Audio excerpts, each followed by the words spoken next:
We will invade their worlds. We will tear down everything that might protect them. And then, when it's too late, when they're powerless and alone, they will realize the truth. They could have been gods.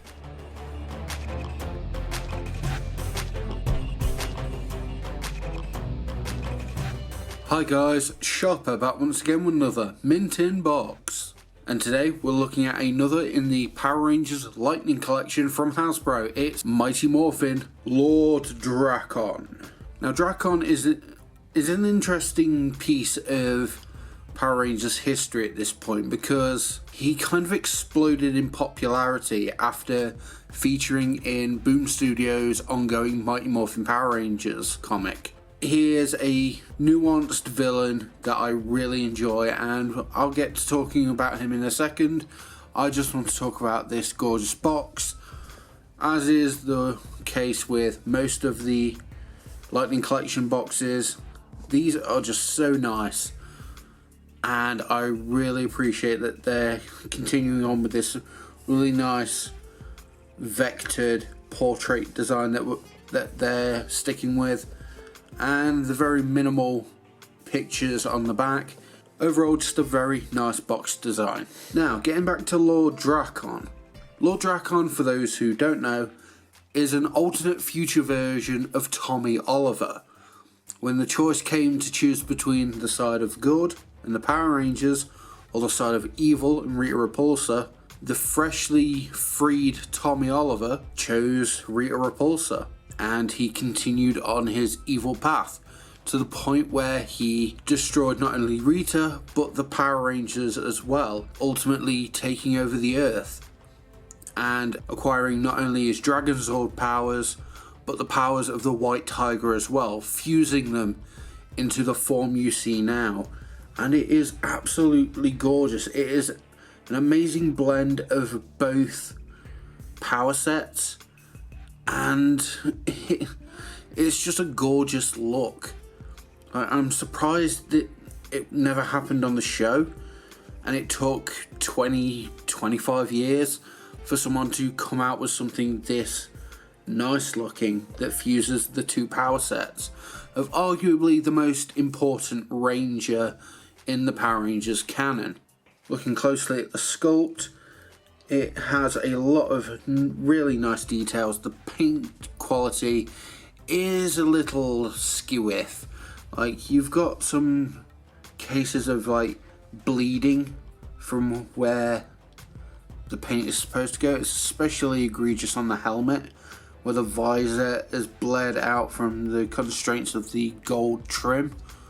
It's not especially great, but it's something I can live with personally. I know a lot of other people don't particularly like it, but it is what it is. Like, you're not going to get one that's absolutely perfect, not without going through dozens, if not hundreds.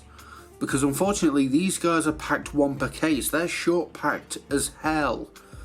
So, by all means, good luck finding them in the first place. I bought mine from In Demand Toys, so I didn't have to worry about that too much. But yeah, the golden green is very nice. The white is very crisp. It is a great looking toy. And it continues the great articulation found in the rest of the Lightning Collection with nice ball joint, nice ab crunch,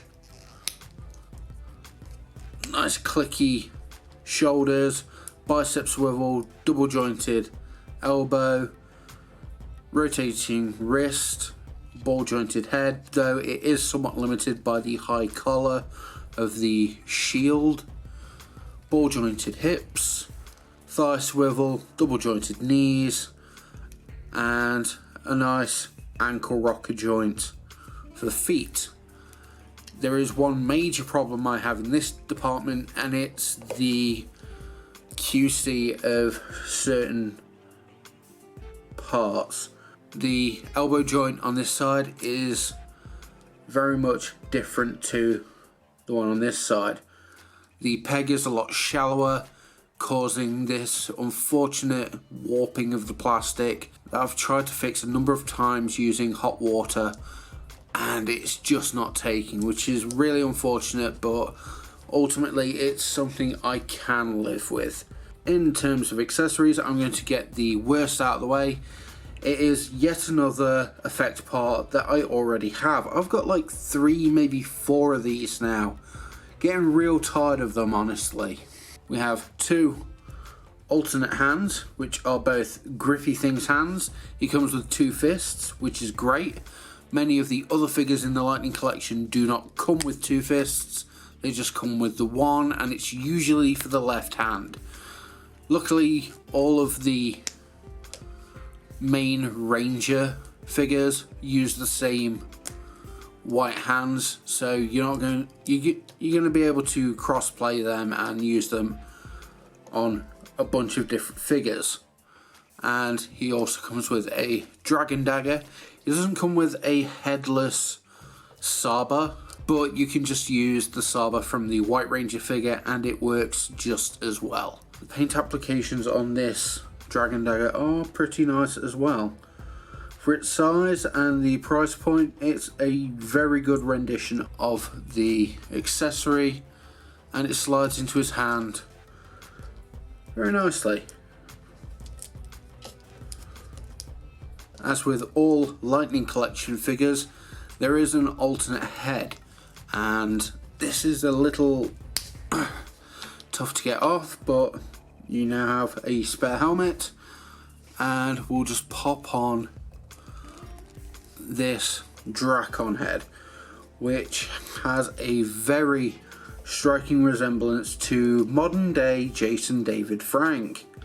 Very lumpy, doughy, very evil. He's got some veiny nonsense going on in his cheek, and it's very much reflective of the Shattered Grid short that came out not too long ago, and again based on the comics from Boom Studios. It's all very, very cool looking, and it's a great addition, I think. Looks bang on. His hair's a little stiff and comes away from the shield a bit, but it's fine. It does what it needs to.